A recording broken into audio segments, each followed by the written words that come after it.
네, 안녕하세요. 데일리아드 이슈 김전입니다. 아래 자막으로 나가는 오늘의 키워드 확인해 주시고요. 5월 27일 데일리아드 이슈 시작하겠습니다.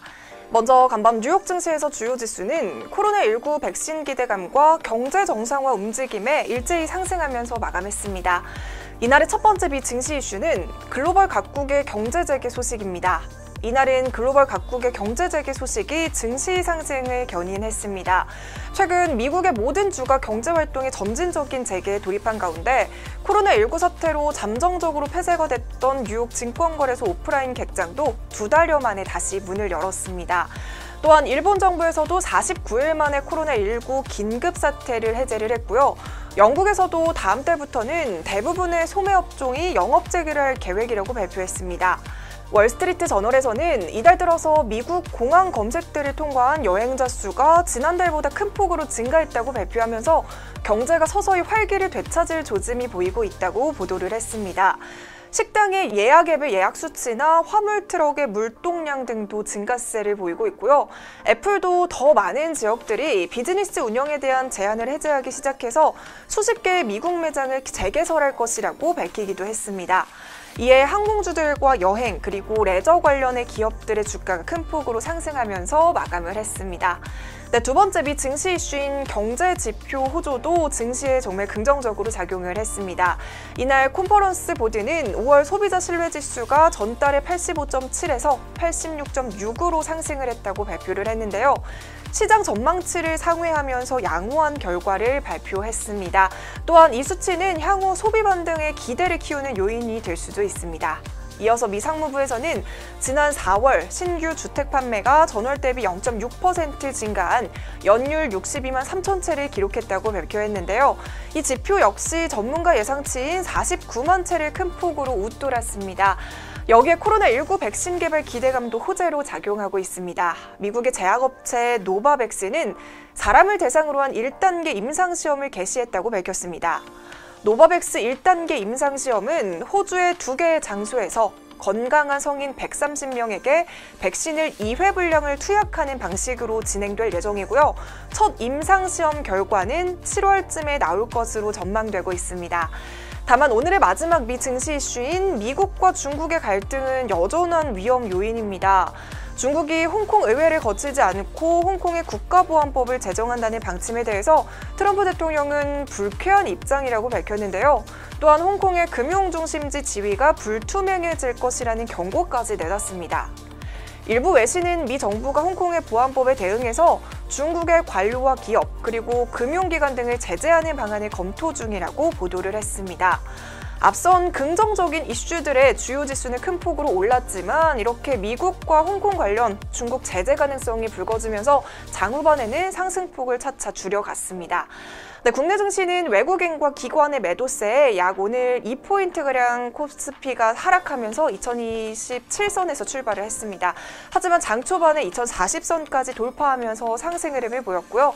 코스닥도 하락으로 출발했지만 금세 상승 전환이 성공하면서 730선까지 오르기도 했습니다. 네, 그럼 자세한 장마감 지수는 화면으로 살펴보시죠.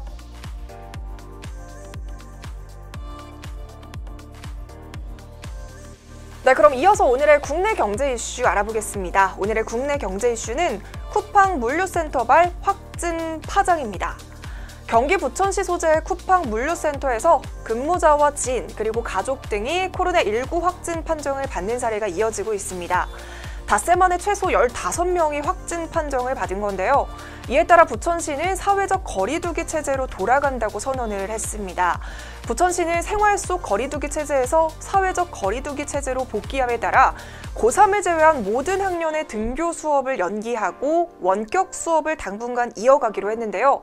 원래 오늘 27일은 유치원과 초등학교 1, 2학년, 그리고 중학교 3학년과 고등학교 2학년, 그리고 특수학교 학생들이 등교 수업이 예정이 되어 있었습니다.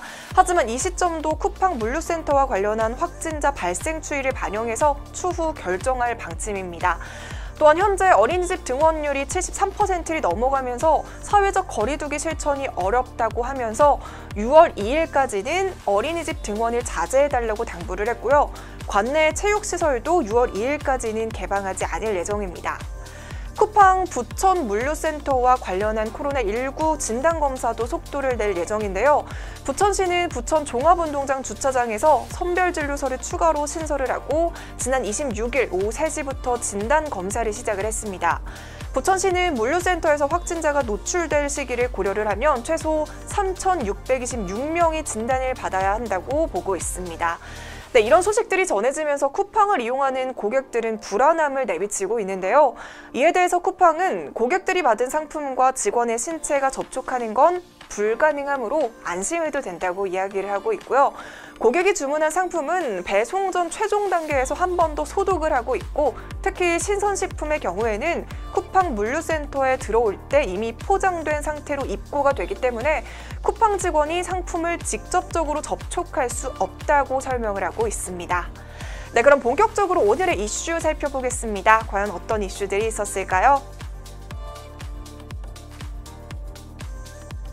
네, 먼저 첫 번째 종목은 지니뮤직입니다. 지니뮤직이 텐센트와 푸가와 같이 글로벌 뮤직 플랫폼에 K-팝 음원을 공급한다는 소식이 전해지면서 오늘 강세를 보였습니다. 그동안에는 애플 뮤직이나 구글 뮤직 그리고 스포티파이와 같이 대형 해외 업체에 K-팝 음원을 공급해 왔는데요. 이번 계약을 계기로 글로벌 음원 유통력을 더욱 키워서 다각적인 수입 창출을 노리고 있습니다. 한국국제문화교류진흥원에 따르면 K-팝은 세계 음악 시장에서 미국과 일본에 이어서 2년 연속으로 수익 6위를 차지할 정도로 성장 잠재력을 지녔다는 평가를 받고 있습니다. 이에 따라 작년 지니뮤직은 사상 최대 연간 실적을 달성하기도 했는데요. 2019년 연간 매출은 2,305억 원, 영업이익은 81억 원, 순이익은 72억 원을 달성했습니다. 또한 지난해 480만 달러 수출 실적을 달성을 하면서 산업포장 수훈과 300만 불 수출의 탑을 받기도 했습니다. 작년에는 음악 저작권료 인상이라는 이슈도 있었고요. 많은 신규 음악 서비스사들이 시장에 진입을 하면서 업계의 출혈 마케팅이 심화되는 등 음악 서비스 시장의 환경이 굉장히 열악했습니다. 하지만 그럼에도 지니뮤직은 연간 매출 2천억 원을 돌파하면서 입지를 공고히 다지고 있었는데요. 이번 계약을 통해서 다각적인 수익 창출이 기대가 되고 있습니다. 특히 이번 계약에서 주목할 만한 점은 바로 중국 기업에 K-팝을 공급한다는 사실입니다. 2016년 사드 배치 사건 이후에 중국에서는 중국 내 한류 금지령을 내린 바 있었는데요. 최근 빅뱅의 지드래곤이 중국 CF 촬영을 통해서 중국 활동을 재개하고 중국판 유튜브라고 불리고 있는 요우쿠의 한국 드라마 서비스가 재개되는 등 한한령 해제에 대한 기대감이 점차 높아지고 있습니다. 또한 지난 13일에도 문재인 대통령과 시진핑 중국 국가주석이 코로나19 국면 이후 두 번째 통화를 하면서 올해 안에 시 주석의 방안에도 공감대를 형성하기도 했습니다. 이 소식에 최근 두 달여간 1,000원 후반에서 2,000원대에서 등락을 거듭하던 주가는 오늘 큰 폭의 상승세를 보이면서 상한가에 도달하기도 했는데요. 이런 기대감은 지니뮤직뿐만 아니라 엔터주를 비롯해서 소리바다나 NHN 벅스와 같은 온라인 음원 서비스 업종의 주가가 동반 상승하는 모습을 보였습니다. 네, 두 번째 종목은 캔코아 에어로스페이스입니다. 수많은 미국인들이 플로리다주 케이프 커네버럴의 케네디 우주센터에 대해 시선을 두고 있습니다. 바로 미국 최초의 민간 유인 우주선 발사가 하루 앞으로 다가왔기 때문인데요. 로이터 통신에 따르면 테슬라의 CEO가 설립한 우주 탐사 기업 스페이스X가 오는 27일 미국 나사의 우주비행사 2명을 태운 유인 캡슐을 국제우주정거장으로 쏘아 올린다고 밝혔습니다.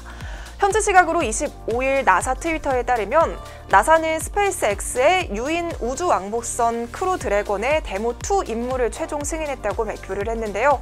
이에 따라 이달 28일 오전 5시 33분 크루 드래곤은 우주비행사 2명을 태우고 미국 플로리다주 케네디 우주센터 39A 발사대에서 발사될 예정입니다.